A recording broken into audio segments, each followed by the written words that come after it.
Good morning. Today I will be reading Ecclesiastes chapter 10. Dead flies putrefy the perfumer's ointment and cause it to give off a foul odor. So does little folly to one respected for wisdom and honor.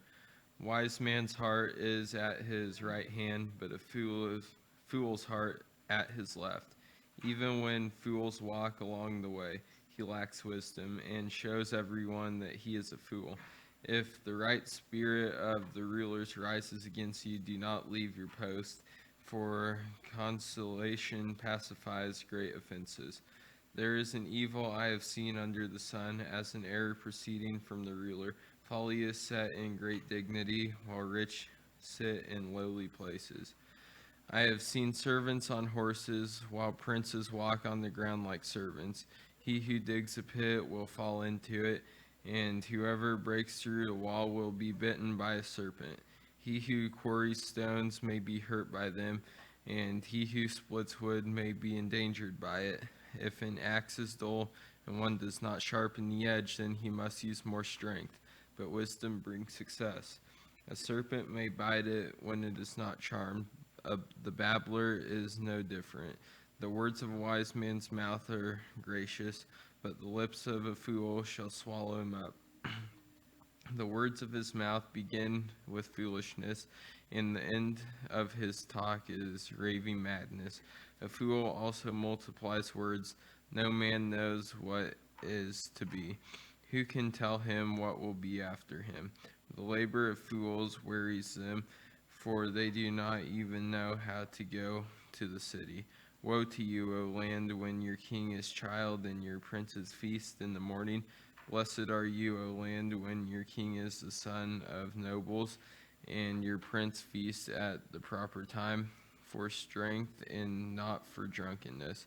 Because of laziness, the bullion decays. Through idleness of hand, the house leaks. A feast is made for laughter, and wine makes merry, but money answers everything. Do not curse the king, even in your thought. Do not curse the rich man, even in your bedroom. For a bird of the air may carry your voice, and a bird in flight may tell the matter.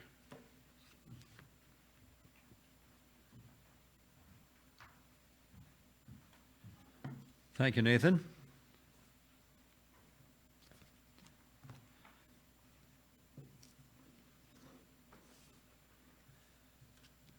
So today is Independence Day. We're celebrating the birth of our country, and that's a wonderful thing to be able to celebrate. But I've named this message Independence Day for a different reason, and that is that Solomon is finally back. He is back where he needs to be spiritually with the Lord. I'm not going to go through chapter by chapter this time and rehearse the steps, that he took down and the steps finally that brought him back up. But just to say that this is his Independence Day. This is, Solomon did fall into sin after he became king of Israel, but now he's restored, and it was a long process, but he is restored. And sometimes believers can be tripped up. Sometimes they can fall flat on their face. And what do we do when that happens? Do we want to kick them while they're down, spit on them, or make sure that they don't get up, make sure they know that they'll never be forgiven or ever again? No, we want to reach out to them and help them get back up. So, Solomon had made some really bad mistakes. He had taken some wrong turns, and it really took him down. But here he is now. Finally, this process of getting back right with the Lord is finished, and there he is. He reminds me a little bit of Johnny Cash. Johnny Cash, after he got saved, he had a lot of things he had to work through, drugs and things like that. And so, but a lot of people were on his side and really helping him, and he finally did find that victory in his life as well. So now, Solomon is where he needs to be spiritually, and we can tell by how he writes the last three chapters of Ecclesiastes, 10, 11, and 12, because no longer is he saying all his vanity and striving after the wind and all of this, all of those things, but now he is saying, navigate this earthly life wisely. In other words, don't make the same mistakes I've made, but navigate this earthly life wisely. And he's going to give us what I call a string of pearls, because chapters 10, 11, and 12 are basically Proverbs. You know, he wrote the book of Proverbs early on in his life. Now in his old age, he writes Ecclesiastes, and these last 3 chapters are basically Proverbs. And they're sort of like a string of pearls, you know, pearls of wisdom. It reminds me of Glenn Miller, you know, way back in the 30s and 40s, he was a big band guy, and he wrote a lot of jazz hits. Of course, he was in love before he got famous, and before he had any money. He fell in love with a gal in Colorado. She was engaged, but the guy she was engaged to was not taking that engagement anywhere, and he was in love with her, so he started to court her, and he ended up living in New York, and he wrote her a letter where she was in Colorado, and he says, come out right now by train and marry me today, now. And so she got on the train, and you know who took her to the train station? Her fiance.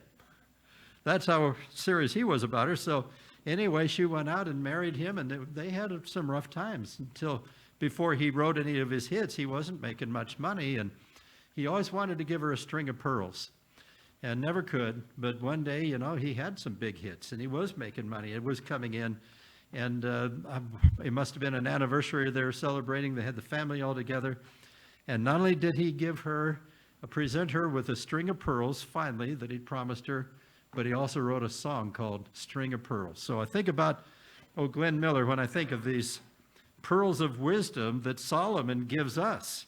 He's given us a string of pearls, and so some of them are hard to understand, but we're going to try to make them understood, or make them understandable. So let's just take a look now.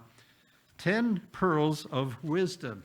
And again, he's no longer complaining about how life is not worth living. He's now saying, here's how to live wisely. He's back on his feet.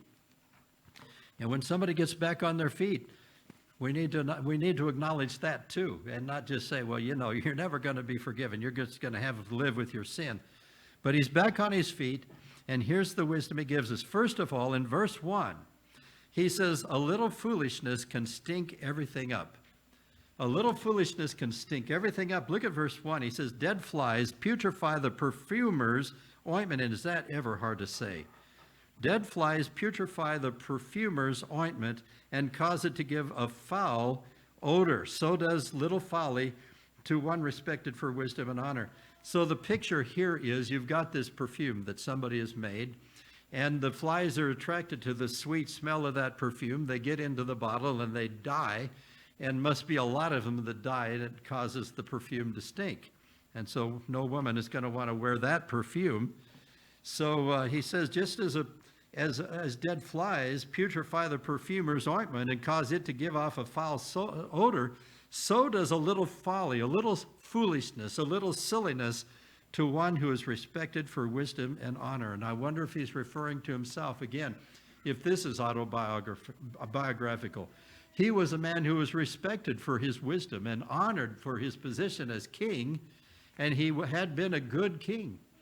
And yet, because of the foolishness that he allowed in his life, it was like flies in the ointment. We get that, you know, that expression of flies in the ointment from that. And of course, if the flies flew up a pig's nose, that would be a fly in the ointment. But this is a fly in the ointment. So anyway, that's what he's saying. Dead flies stink up the perfume. You know, do we have any dead flies in our own life? Maybe a lustful eye, or a lustful mind, or an uncontrolled tongue, or something that could be dead flies in the perfume. So he says, a little foolishness can stink everything up. Now we go to the next one in verses 2 and 3, and he says, so keep right. Verses 2 and 3, he says, a wise man's heart is at his right hand, but a fool's heart is at his left. Now, what in the world does he mean by that? We know that the majority of people in the world are right-handed, but there are a whole lot of left-handed people in the world too, southpaws. And so, but in biblical days, in Bible times, the right hand was the hand of honor, and the left hand was the hand of dishonor. And there is a reason for that that I don't want to go into. It has to do with hygiene, but this was just the way it was back in those days. And also the right hand, for us right-handed people, that's the strong hand and the one that's coordinated. This is the weak hand, the one that's uncoordinated. I cannot write my name with my left hand. I just can't do it. But I can do it easily with my right hand. But basically, because of hygienic issues, the left hand, you would not shake somebody's hand with your left hand. You would not extend your left hand. It's always, everything was done with the right hand. And so that was the culture of the day. And of course, you know that Jesus, in Matthew chapter 25, he talks about the day when he's going to separate the sheep from the goats. And the goats will go to his right hand, the place of honor, and they'll be in heaven. But the goats will go to his left hand, which is the place of dishonor, and they will end up in hell. So this is the way it was in Bible times. So he says, a wise man's heart is at his right hand, but a fool's heart is at his left.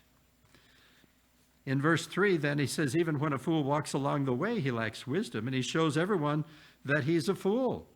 And maybe you've seen people like that. Sometimes you'll watch them walking down the road, and they might run up to somebody and act really foolish by them, and then they'll run over to somebody else and act really foolish and stupid. And that's what he's saying, that even when they walk down the road, they act foolishly, and you can tell by the way they act that they're a fool. So he says, a little foolishness can stink everything up, so keep right. And then the next one in verse 4, keep your cool, keep your job. Verse 4, he says, if the spirit of the ruler rises against you, do not leave your post, for conciliation pacifies great offenses. So let's say that a ruler, somebody in government, starts to get on your case and really puts the pressure on you, and they're harassing you. What do? Do you leave the country? Do you sneak off someplace? Do you walk out? Do you quit your job if it's your boss who's getting after you? No, he says, stay where you are. Don't leave your post. Don't leave your position. Stay where you are and be conciliatory toward that person. Try to be as kind and friendly as you can. If there's something you are doing right or doing wrong, try to make it right.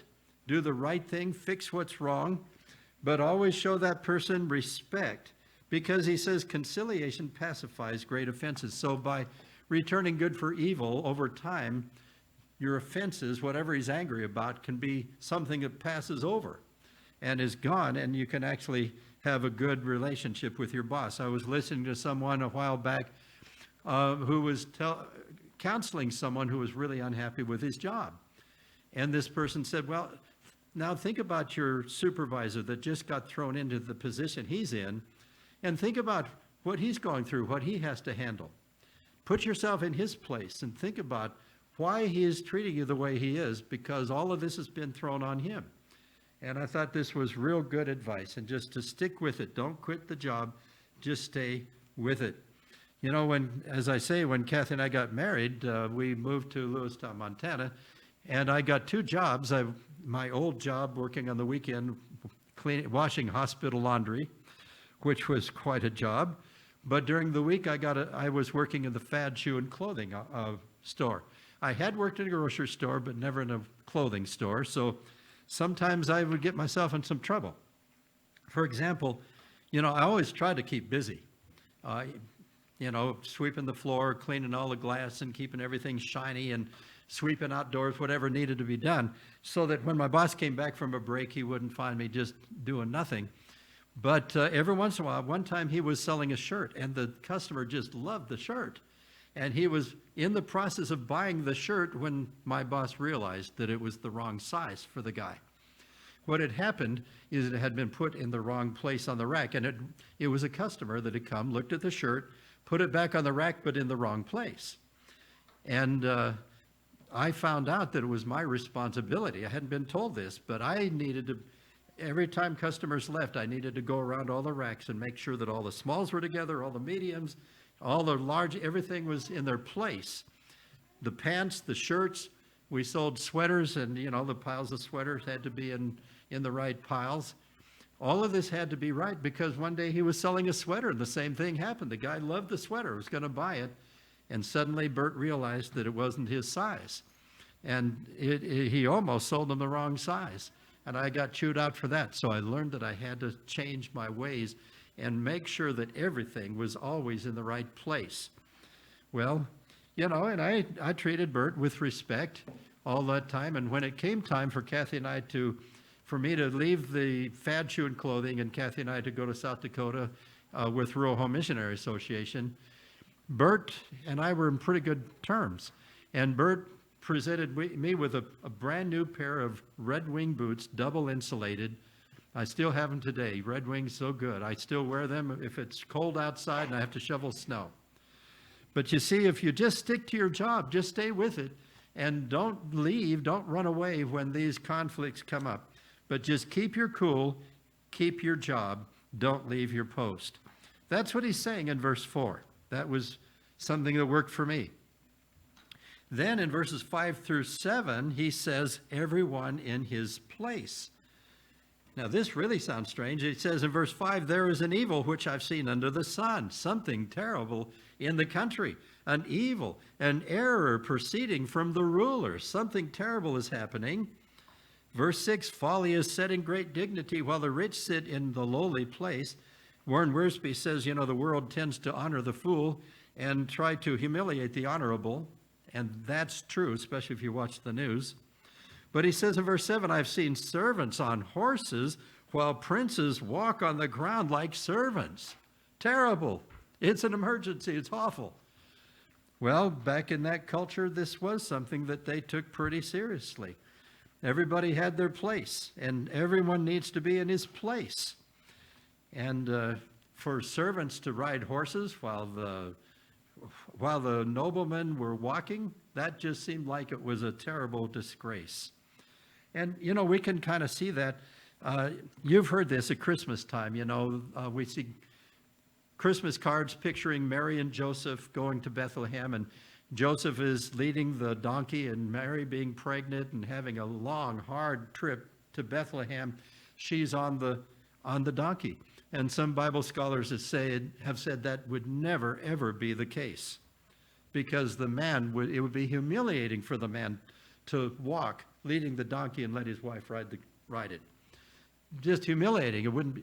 I have hopes that Joseph was the kind of guy that let her ride anyway. But that was the culture of the day, that's all. So everyone in its place, and I suppose there are cases in which trying to flip-flop social norms isn't always a good idea. In that case, this was actually an emergency almost. He says that this was an evil that I've seen under the sun, an error proceeding from the ruler. Folly is set in great dignity while the rich sit in a lowly place. And I've seen servants on horses while princes walked on the ground like servants. So back then, I guess it was a pretty serious matter. Now in verses 8 and 9, he says, watch out. Watch out. He says, he who digs a pit will fall into it, and whoever breaks through a wall will be bitten by a serpent or a snake. He who quarries stones may be hurt by them, and he who splits wood may be endangered by it. Now, when I first read that years ago, I thought this is about if you play a prank on somebody, you're going to be the victim of the prank. Justice will happen.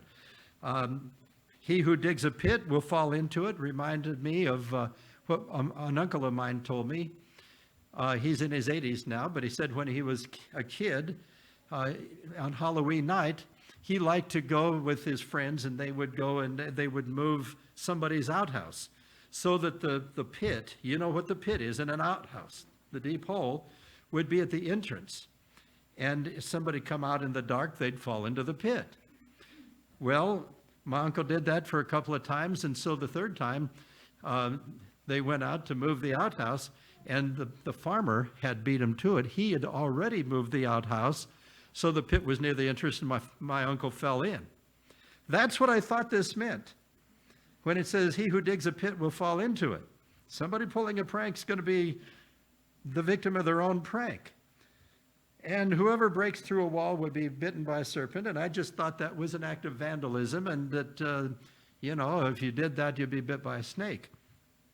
But as I look at this in the context, it seems like the activities that are being described are actually legitimate activities. For example, he who digs a pit, your translation may say, he who digs a well may fall into it. And then he says,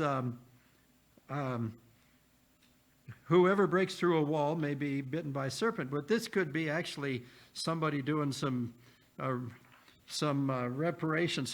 restoration in their building. And he who quarries stones may be hurt by them. Well, quarrying stones was legitimate. You know, parts of Israel are very mountainous and very rocky. And maybe they're at a cliff and they're digging, you know, in that cliff, trying to get the stones to roll down so that they can build a house or a fence with it or something. So this is a legitimate thing. He who splits wood may be endangered by it. That's legitimate. And those of you who have cut wood, you know that when you come down with the axe, it usually the two pieces go out this way, but a piece can come end over end and come and hit you in the face. And so it seems that what he really is saying is just be careful. There is a risk in everything you do. Just watch out. Be careful with what you do. Now, going along with that in verse 10, he says, a dull axe and a dull mind go together. Verse 10. He says, if the axe is dull and one does not sharpen the blade, then he must use more strength, but wisdom brings success. So work smart. I think one of the first actual jobs that I had when I was 12 years old, my parents decided I was old enough to go with my brother and his friends and hoe sugar beets.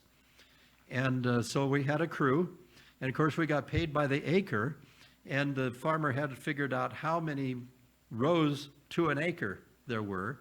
And boy, I'll tell you what, it took a long time to hoe an acre of beets.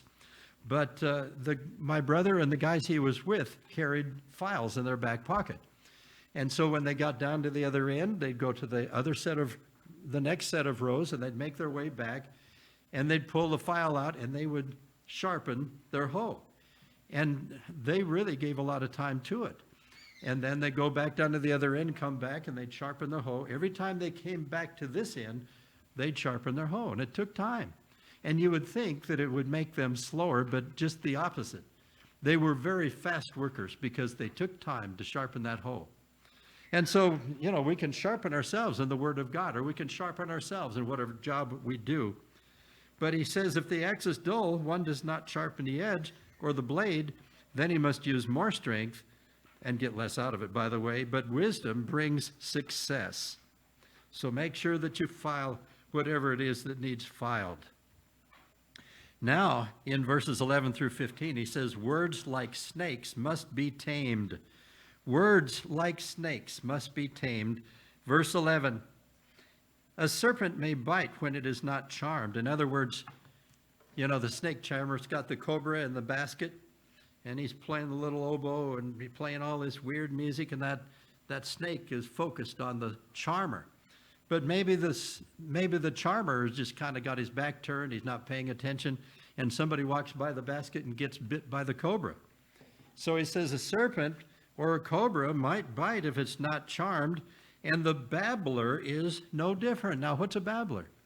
Someone just talks on and on and on, really maybe doesn't have much to say, but they just can't let, you know, they can't have any silence. They just got to keep saying things, and eventually they're probably going to end up biting somebody with their words.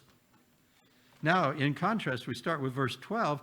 He says, the words of a wise man's mouth are gracious, but the lips of a fool shall swallow him up. In other words, self-destructive language, self-destructive speech. Sometimes somebody might get punched in the nose because they can't control their tongue. And so verse 13, the words of his mouth begin with foolishness, and the end of his talk is raving in madness or insanity. In other words, the more he talks, everything goes from bad to worse. He starts out foolish, but then he ends up insane, raving madness, it says. So he goes from bad to worse. Verse 14, a fool also multiplies words. And the Bible says, in the multitudes of words, there lacks no sin. But he just can't shut up. No man knows what is to be. Who can tell him what it will be afterwards? We can't predict the future, but maybe that's what the guy's doing. The labor of fools wearies them, for they do not even know how to go to the city. In other words, they can't carry out the simplest assignments. The boss says, would you go to town and go buy some rope? And they don't even know how to get to town, I guess. So he's really saying words like snakes, though, need to be tamed. A fool multiplies words. Proverbs 10:19 says, in the multitude of words there lacks no sin, but he who restrains his lips is wise. So watch what you say. And then verses 16 and 17, and then we'll skip to verse 19. Mature rulers make minimum mistakes. Mature rulers make minimum mistakes. I'd have a dictionary to get the M's all together here. Look at verses 16 and 17. Woe to you, O land, when your king is a child. Well, what was Solomon when he became king? Well, he's 12 years old, and in that culture that was considered an adult, but still. He began again at 12 years old. But he says, woe to you, O land, when your king is a child, and your princes feast in the morning. Well, what's wrong with feasting in the morning? Well, feasting in that culture included wine, maybe to wash down the food. And the more they ate, the more they drank wine. And if they feasted in the morning, they'd be drunk all the rest of the day and wouldn't be good for anything. So he says in verse 17, blessed are you, O land, when your king is the son of nobles, and your princes feast at the proper time for strength and not for drunkenness.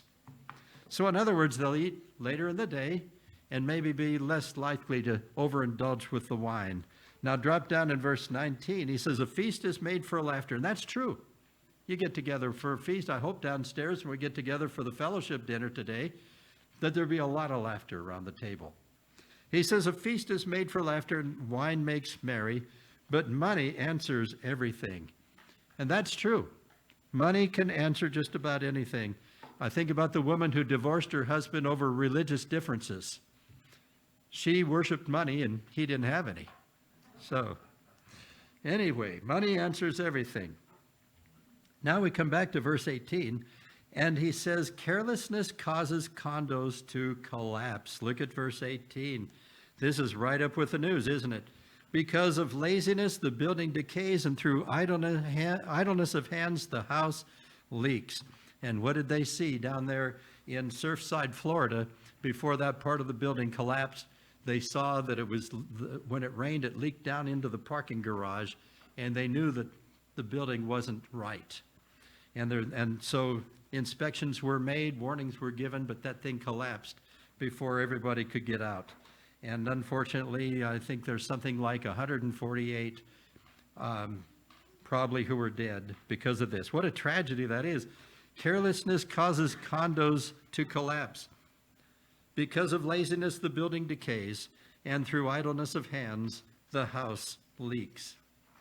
And then finally, this is probably the most convicting of all of these. When little bird sings, you'll eat crow. Verse 20. Do not curse the king, even in your thoughts. Do not curse the rich, even in your bedroom. For a bird of the air may carry your voice, and a bird in flight may tell the matter. And that's where we get that expression, a little bird told me. How did you know what I said about you? Well, a little bird told me. And that's exactly how that happens, isn't it? You know, and so you might say something, and this has happened to me. I got to confess. You say something about somebody, and somehow it gets to them. And we can't complain about it because we shouldn't have said it in the first place. But I know this by personal experience. It's hard to eat crow when you're swallowing your pride. That's for sure. But a man of few words doesn't have so many to swallow. A man of few words doesn't have so many to swallow. So, but you look at this, you see Solomon is back. He's no longer saying, you know, everything is worthless, life isn't worth living, you know, it's all vanity, striving after that's all gone, that's all done. This is Independence Day for Solomon. He's living free now. He's living in victory again. Now he is on his way, and he really has victory in his life. You know, you may be dealing with some besetting sin, some addiction, and you think, well, I don't think I'm ever going to have victory over it. But take courage from Solomon. because you can have the victory through faith in the Lord. And maybe you know someone who's fallen into sin and is struggling with sin. Don't kick them while they're down. If you can help them get free and help them to get victory in their life, that would be the right thing to do. That would be a great thing. You know, Solomon really struggled, but eventually he got to where he needed to be. I think it took a long time. I think it was a hard process, but he got where he needed to be, and that's what we need to do for each other as well.